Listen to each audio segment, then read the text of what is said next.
everyone, I'm Rincey and this is Rincey Reads. I normally don't put videos up on a non-Tuesday and Thursday unless they are a vlog. So I guess you guys could kind of consider this a vlog, but I wanted to make a video talking about the Lizzie Bennet Diaries. Back in May, I made a little video talking about the Lizzie Bennet Diaries. It was around episode 11 that I made that video, and I was basically just raving about it, talking about how much I love the adaptation and everyone should go watch it. I'll put a link to the video so you guys can check that out if you didn't see that before. People kept finding that video because I linked it as a video response to the first Lizzie Bennet video, I believe, and people were commenting like, oh, you should do another video talking about the Lizzie Bennet Diaries, you know, with all of the changes and updates to the story and all this stuff, and I was always just like, I want to wait because I wanted to see how the entire story was adapted before making any sort of individual comments on it, because I always feel like commenting on a story in the middle of it isn't really fair to the writers or anything like that, because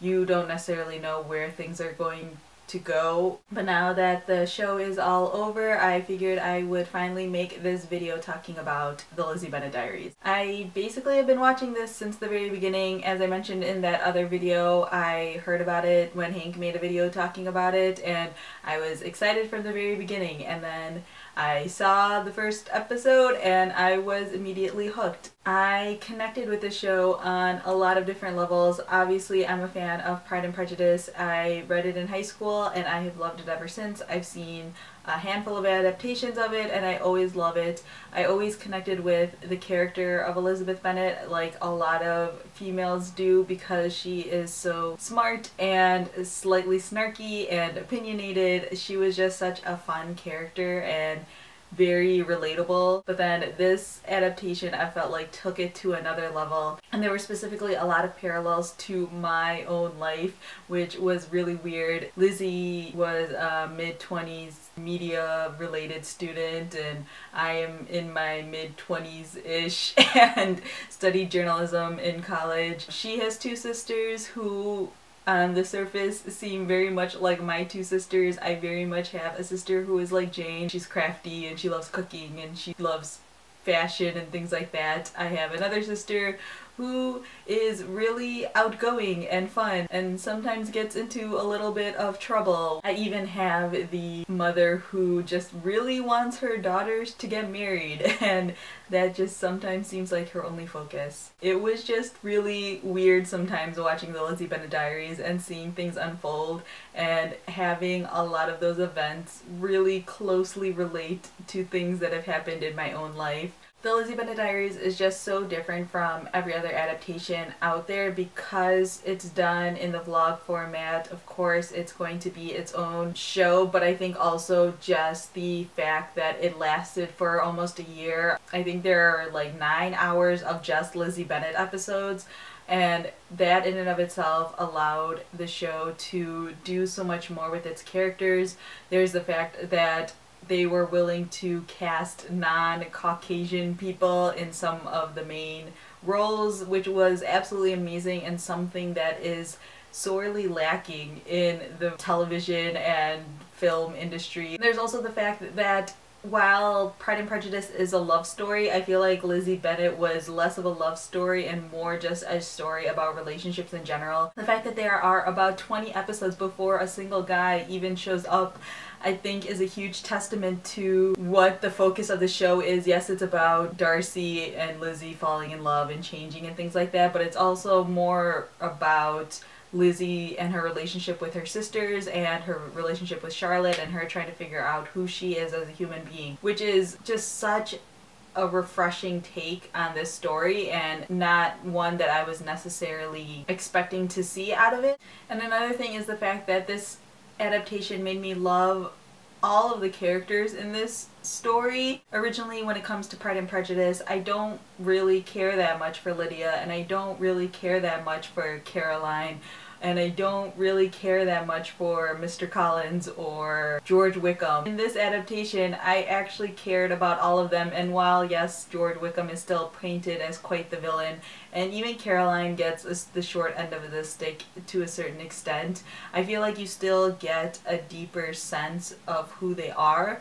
And again, this has a lot to do with the fact that they just had the ability to explore a lot more of the story. I saw somewhere on Tumblr someone mention about how this was the first adaptation of Pride and Prejudice where instead of truncating the story, they were able to expand on the story, which is very true. And of course, you can't really talk about the Lizzie Bennet Diaries without talking about the transmedia aspect of the story that they were able to pull into this. I was completely immersed into this world. I followed all of the characters on Twitter, and I followed them all on Tumblr and all of the different YouTube accounts just in case someone decided to post something, and I really loved the way that they made these characters seem real and like they actually existed in this world. But the great thing about the transmedia aspect of the show is that you don't necessarily need any of that in order to enjoy the show. I watched this along with a handful of friends, and all of them experienced this show in a different way than me. Some of them are on Twitter, so they followed the Twitter accounts.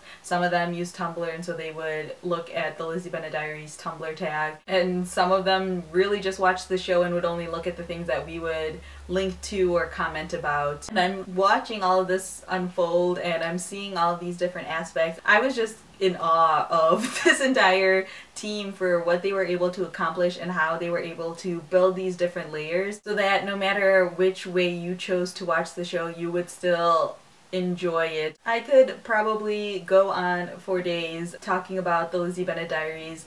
I can honestly say it was the show I was most looking forward to watching, second maybe to Parks and Recreation. It came to a point where every Monday and Thursday I would get to work a little bit early, work really hard for about 2 hours, and then at about 10:45, 10:50 Central Standard Time, I would go to YouTube and click refresh for a good 5, 10, sometimes 15 minutes waiting for the new episode to come up, and then I would watch the episode, and then I would run over to Facebook and I would start a thread on one of my friends' walls and tag all of us who were watching together and just start a commenting spree with all of those guys. There were times when we had over 100 comments going. We just all felt so emotionally attached to the story. I'm not going to say that everything about the show was perfect.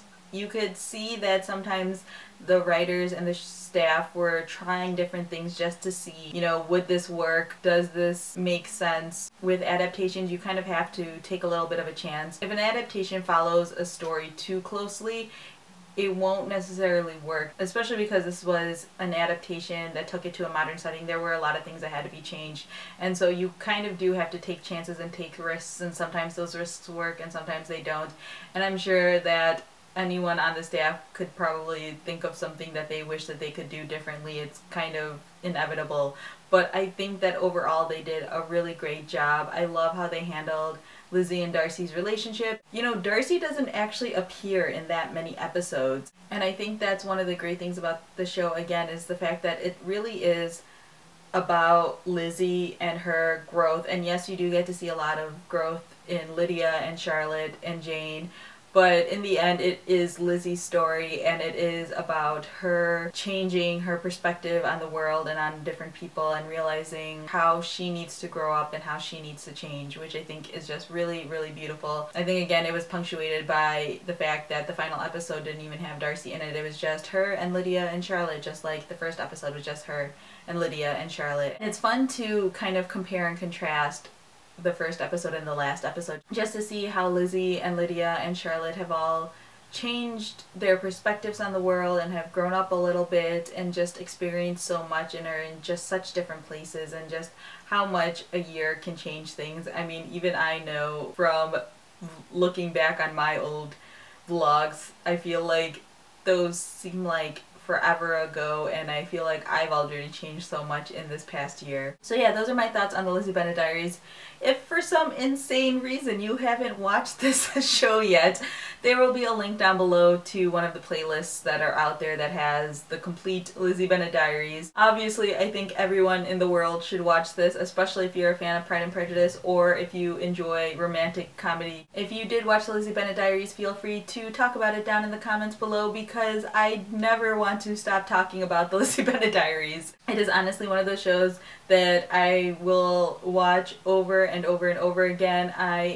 I've already ordered my DVD through the Kickstarter campaign, and I can't wait to just check out all the extras and watch all of the episodes the same way I do with all of my favorite shows like Gilmore Girls and Friday Night Lights and The Simpsons and The West Wing. Those are all shows that I watch over and over again, and now I will be able to add the Lizzie Bennet Diaries to that list. So yeah, that's all I have for now, and thanks for watching.